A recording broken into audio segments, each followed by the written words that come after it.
Fungsi pusat jagaan menurut Seksyen 2 Akta 506, jagaan adalah termasuk perlindungan, pengawasan, pemulihan dan latihan. Terdapat dua jenis pusat jagaan, iaitu pusat jagaan harian dan pusat jagaan berkediaman. Pusat jagaan harian ialah mana-mana premis yang menerima 4 orang atau lebih untuk jagaan selama tempoh yang berterusan, melebihi 3 jam sehari, sekurang-kurangnya 3 hari seminggu, sama ada menerima upah ataupun tidak. Pusat jagaan berkediaman pula ialah mana-mana premis yang menerima 4 orang atau lebih untuk jagaan sebagai penghuni di dalamnya, sama ada menerima upah atau selainnya. Pusat Jagaan Kanak-Kanak Istimewa Sri Eden yang bertempat di Kuala Lumpur merupakan organisasi yang ditubuhkan untuk menampung kanak-kanak yang mengalami masalah pembelajaran yang pelbagai akibat daripada masalah tingkah laku, gangguan dan sebagainya. Ahli terapi pertuturan turut berkhidmat di sini kerana mereka mempunyai sebilangan besar kanak-kanak yang mengalami masalah pertuturan dan bahasa. Antara peranan Pusat Jagaan Kanak-Kanak Istimewa Sri Eden ialah menyediakan intervensi awal, pembelajaran akademik, latihan kemahiran hidup dan program kemahiran pra-vocational. Selain itu, mereka juga berkhidmat kepada komuniti berkeperluan khas dengan mengembangkan kebolehan mereka untuk mencapai potensi sepenuhnya serta membimbing kanak-kanak dengan matlamat untuk mencapai potensi tertinggi mereka. Taman Sinar Harapan merupakan institusi di bawah Jabatan Kebajikan Masyarakat yang memberi penjagaan, perlindungan dan pemulihan kepada orang kurang upaya kategori masalah pembelajaran, khususnya kanak-kanak di bawah Akta Kanak-Kanak 2001. Pada masa ini, terdapat 7 buah Taman Sinar Harapan dan penempatan penghuni di sesebuah Taman Sinar Harapan dibuat berdasarkan tahap ketidakupayaan, umur dan jantina mengikut klasifikasi yang telah ditetapkan. Syarat-syarat permohonan kemasukan secara sukarela adalah warga negara Malaysia, kategori OKU masalah pembelajaran, OKU berdaftar dengan JKM dan tidak mempunyai penyakit berjangkit. Antara peranan mereka ialah memberi penjagaan perlindungan dan pemulihan kepada kategori orang kurang upaya masalah pembelajaran, memberi latihan pro-vocational kepada penghuni bagi meningkatkan kemahiran ke arah kehidupan berdikari serta memberi latihan kemahiran sosial dan aktiviti kemasyarakatan bagi tujuan integrasi dengan komuniti. Contoh pusat jagaan orang tua ialah Laman Khaira yang terletak di Putrajaya. Laman Khaira adalah pusat penjagaan orang tua profesional yang mempunyai tenaga kerja terlatih seperti jururawat dan pekerja sosial. Laman Khaira menyediakan perkhidmatan yang dikategorikan kepada 3 jenis pakej yang merangkumi penjagaan dan perlindungan untuk warga emas. Selain itu, mereka juga menjaga kebajikan, memantau kesihatan serta menyediakan keperluan asas seperti makanan, kesihatan dan tempat tinggal kepada warga emas di pusat ini. Laman Khaira adalah pusat jagaan berbayar dan harga bergantung kepada pakej dan tahap kesihatan penghuni. Persekitaran yang aman, selesa dan jauh daripada kesibukan kota menjanjikan ketenangan kepada warga emas apabila berada di sini, terutamanya yang mempunyai masalah kesihatan seperti kencing manis, darah tinggi dan juga masalah mental seperti demensia. Pusat Jagaan Nur Hasanah yang terletak di Beranang, Selangor merupakan salah satu rumah transit untuk pesakit terdampar yang dirujuk oleh kebanyakan Jabatan Kerja Sosial Perubatan pelbagai hospital kerajaan di seluruh negara. Ia telah menjadi rumah transit kepada lebih 220 penghuni sejak penubuhannya pada tahun 2006. Sebahagian daripada penghuni menetap di situ untuk beberapa bulan sebelum ditempatkan di Rumah Seri Kenangan atau Rumah Ihsan milik JKM. Pusat Jagaan Nur Hasanah ditubuhkan untuk membantu pegawai kerja sosial perubatan menangani masalah penempatan kes-kes yang dirujuk oleh pegawai perubatan dan menyediakan penempatan sementara bagi kes-kes terdampar seperti pesakit terdampar tanpa waris, mualaf, warga emas dan orang kurang upaya.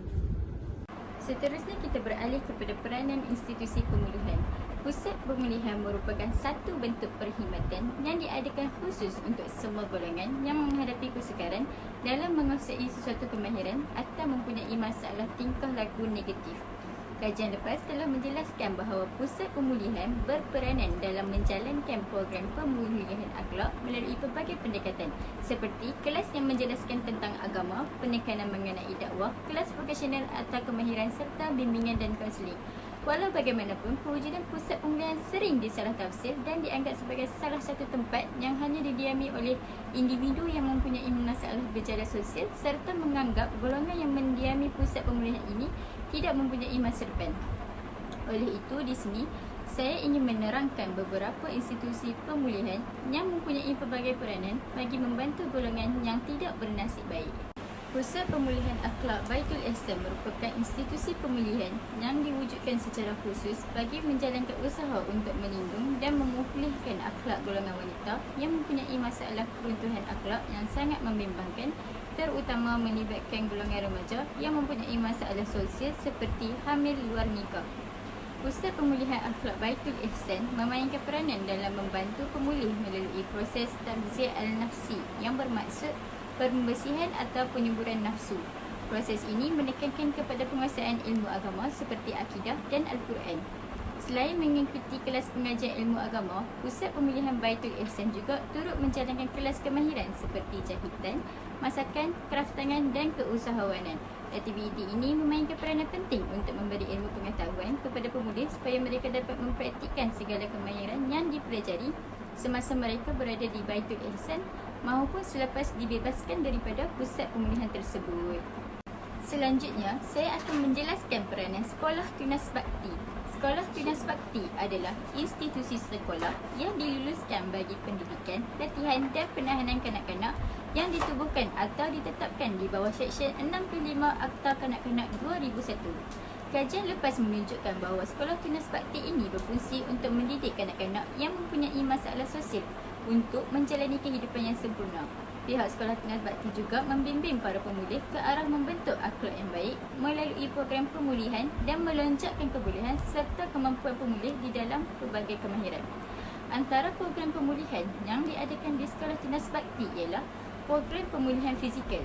Tujuan pemulihan fizikal ini dilakukan untuk melahirkan seorang pemulih yang sihat dan cergas dari segi aspek jasmani dan rohani. Di samping itu, program pemulihan fizikal ini juga membantu seseorang pemulih untuk lebih berdisiplin dalam melakukan setiap perkara.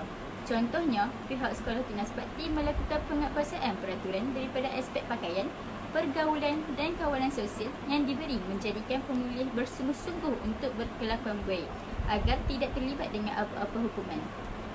Selain itu, Sekolah Tunas Bakti juga memainkan peranan melalui program pemulihan sosial. Program ini bertujuan untuk menjadikan semua pemulih selesa dengan keadaan sekeliling serta dapat menyesuaikan diri dengan keluarga, rakan sebaya serta masyarakat yang menetap di pusat pemulihan tersebut. Pemulihan sosial ini juga sedaya upaya menekankan kepada prinsip-prinsip rukun negara yang perlu diterapkan dalam diri pemulih agar mereka memahami dan menghayati setiap baik-baik kata serta makna tersirat yang terdapat dalam prinsip rukun negara. Menerusi pemulihan sosial ini, para pemulih akan lebih bersifat rasional serta mempunyai pemikiran yang terbuka dalam membezakan antara yang baik dan buruk dalam membuat keputusan. Di samping itu, Sekolah Tunas Bakti ini juga berperanan untuk memulihkan pemulih melalui pemulihan psikologi dan mental. Program pemulihan psikososial merupakan satu proses bagi memudahkan dan menggalakkan pemulih mencapai tahap kefungsian berdikari di dalam komuniti.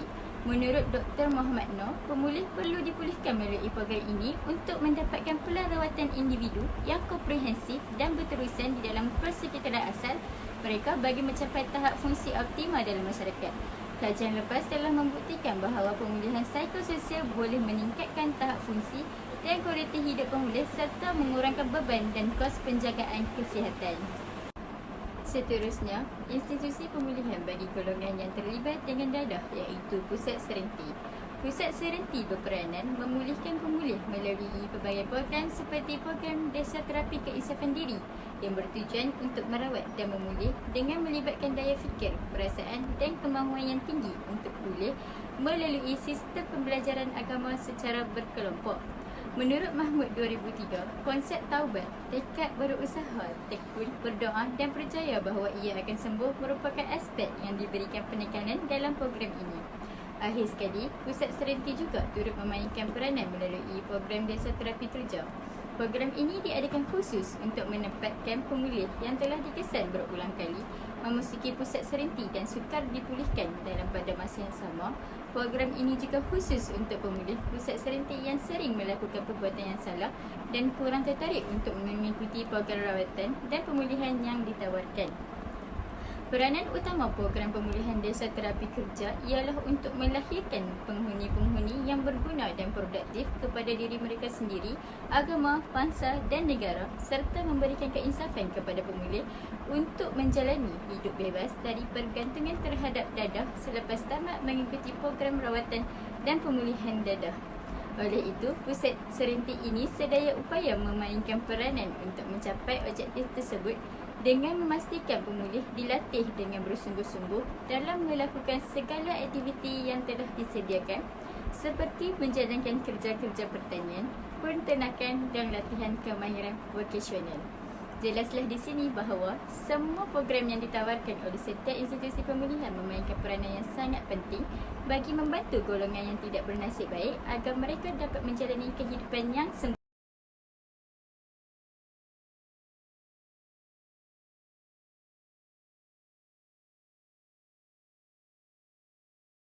Menurut laman web rasmi JKM, institusi perlindungan merupakan institusi tempat selamat bagi pemeliharaan dan perlindungan kanak-kanak yang ditubuhkan di bawah Seksyen 54 dalam kurungan Tempat Selamat Akta Kanak-Kanak 2001. Antara contoh institusi perlindungan ialah Rumah Tunas Harapan.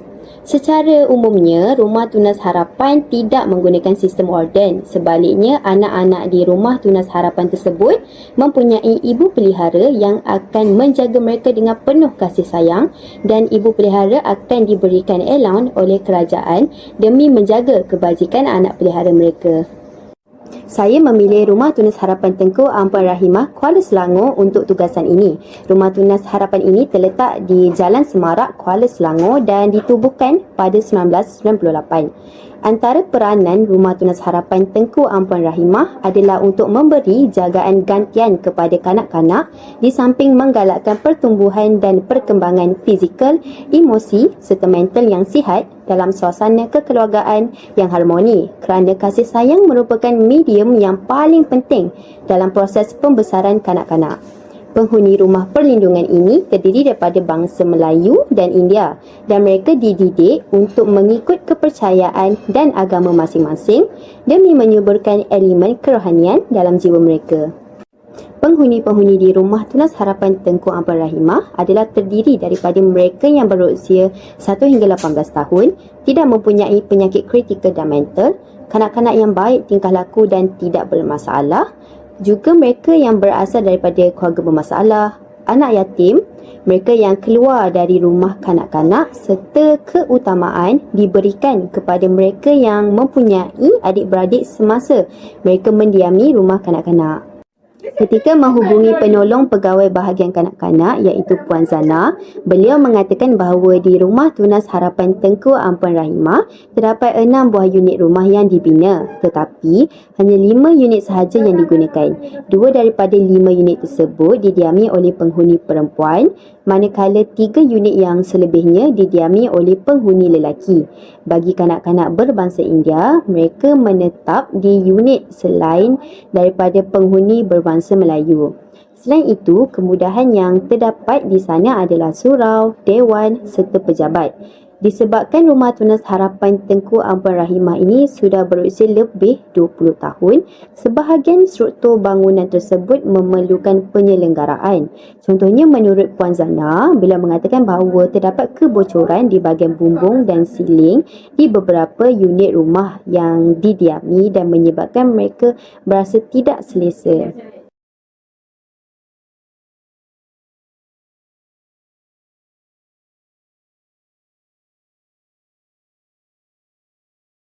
Institusi seterusnya merujuk kepada institusi kebajikan warga emas.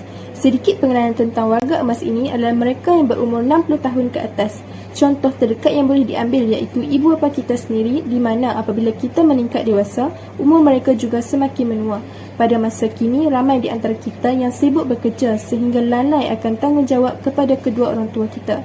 Bagi mereka, ibu bapa ini adalah satu beban yang sangat menyusahkan kerana perlu menjaga kelengkapan mereka seperti kebajikan, kesihatan dan sebagainya. Walaupun negara Malaysia semakin hari semakin meningkat maju, namun kebajikan warga emas seringkali diabaikan. Di Malaysia, pihak kebajikan awam telah mewujudkan institusi kebajikan warga tua khas kepada warga emas yang terabai hidupnya, yang dihalau ahli keluarga dan tiada tempat tinggal serta menjadi gelandangan di jalanan. Institusi kebajikan awam di Malaysia seperti Rumah Ehsan dan juga Rumah Seri Kenangan merupakan salah satu institusi kebajikan warga emas di bawah Jabatan Kebajikan Masyarakat.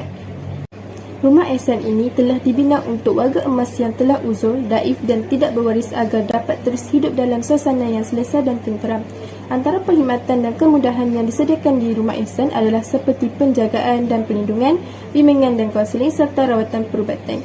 Jagaan dan perlindungan yang dimaksudkan di atas ialah keperluan asas yang mencukupi harus disediakan bagi menjaga warga emas untuk mendapat kehidupan yang baik dan terjaga. Antara keperluan asas yang perlu disediakan ialah makanan, pakaian dan tempat perlindungan atau tempat tinggal yang baik. Pemakanan mereka juga harus diperhatikan mengikut keperluan pemakanan bagi warga emas. Manakala, bimbingan dan kaunseling bertujuan membantu dan menasihati para penghuni di rumah tersebut. Bimbingan ini membantu penghuni mengatasi masalah psikologi dan emosi mereka.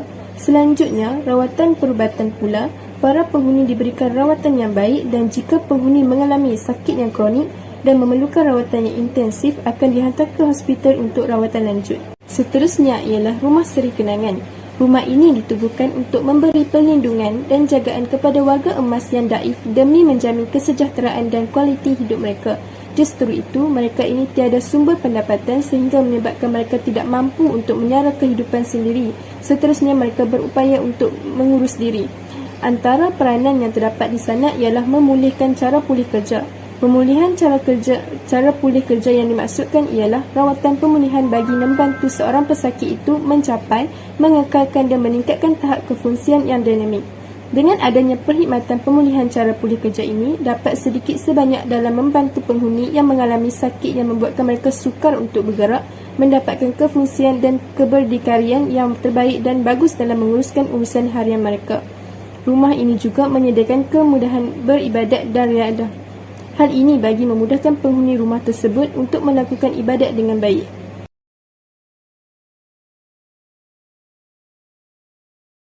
Akhir sekali adalah institusi orang kurang upaya. Golongan OKU adalah sebahagian daripada masyarakat yang mempunyai kesesamaan, hak dan peluang seperti masyarakat biasa untuk menjalani kehidupan seharian. Golongan ini juga perlu diberikan perlindungan yang wajar untuk menjamin kebajikan dan kesejahteraan golongan tersebut. Oleh itu, kerajaan telah menubuhkan dasar orang kurang upaya untuk memberikan kesesamaan hak dan peluang kepada golongan tersebut bagi penyertaan penuh dalam masyarakat. Dasar ini juga mengutamakan nilai hak kemanusiaan seperti kemuliaan, kehormatan dan kebebasan bagi membolehkan mereka hidup berdikari tanpa mengharapkan bantuan orang lain. Antara institusi yang menempatkan golongan orang kurang upaya adalah PDK, iaitu Pusat Pemulihan Dalam Komuniti. PDK telah diteruji oleh Pertubuhan Kesihatan Sedunia WHO. Jabatan Kebajikan Masyarakat JKM telah terlibat secara langsung dalam penyediaan manual dan seterusnya diberi peluang untuk menilai dan mengubah suai pelaksanaan program ini.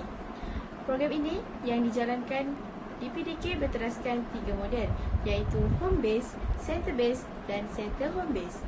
PDK adalah sebagai pusat intervensi awal OKU, pusat sumber maklumat OKU, pusat rujukan OKU, pusat pendaftaran OKU dan pusat advokasi untuk golongan orang kurang upaya.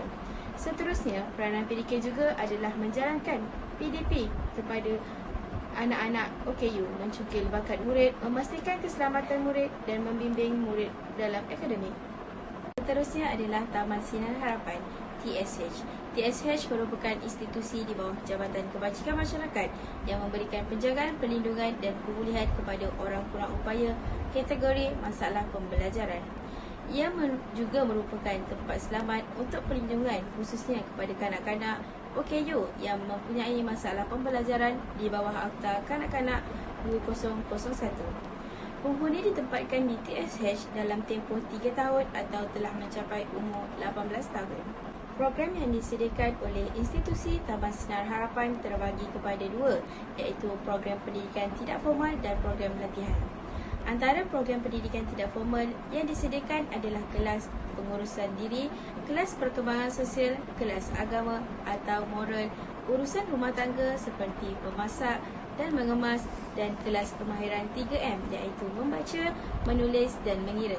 Seterusnya, antara program latihan yang disediakan pula adalah pemulihan cara kerja, latihan fisioterapi, kerja tangan, latihan pertanian, terapi muzik, bengkel kek dan roti, kelas jahitan dan kelas dandanan. Dan itu perkhidmatan institusi bengkel daya yang merupakan bengkel terlindung di bawah Jabatan Kebajikan Masyarakat yang dikhususkan bagi orang kurang upaya OKU yang tidak berdaya saing untuk mendapatkan pekerjaan di pasaran terbuka. Bengkel daya ini juga menyediakan peluang pekerjaan di unit-unit kerja kepada pekerja OKU. Tujuan bengkel daya ini ditubuhkan adalah untuk melatih mereka supaya berdikari dan meningkatkan kemahiran mereka dalam bidang tertentu. Antara unit kerja yang disediakan dalam adalah jahitan, sulaman, roti dan pastry, dobi dan sebagainya. Akhir sekali adalah Pusat Latihan Perindustrian dan Pemulihan PLPP. PLPP ini adalah sebuah institusi di bawah Jabatan Kebajikan Masyarakat yang memberikan perkhidmatan kepada orang kurang upaya, anggota melalui latihan vokasional serta pemulihan perubatan.